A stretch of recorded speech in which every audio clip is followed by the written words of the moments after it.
৭৬তম প্রজাতন্ত্র দিবস উদযাপন উপলক্ষে Tripura state commission for protection of child rights থেকে আইটিএম হসপিটালের শিশু ওয়ার্ডের প্রত্যেক শিশু রোগীকে আজ ফল ও মিষ্টি বিতরণ করা হয়।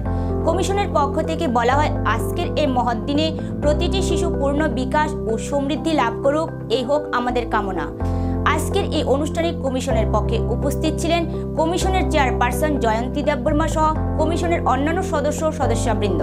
সকলেই রাজ্যবাসীকে প্রজাতন্ত্র দিবস উপলক্ষে হার্দিক অভিনন্দন জানান।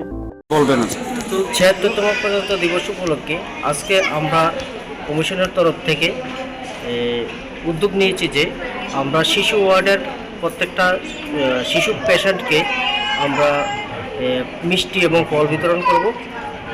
আজকের এই প্রোগ্রামে আমাদের সাথে আছেন আমাদের কমিশনের মাননীয় চেয়ারপারসন এবং মাননীয় মেম্বার মহোদয়া। আমরা চাই যে শিশুর সার্বিক উন্নয়ন, বিকাশ এবং সমৃদ্ধি লাভ করুক,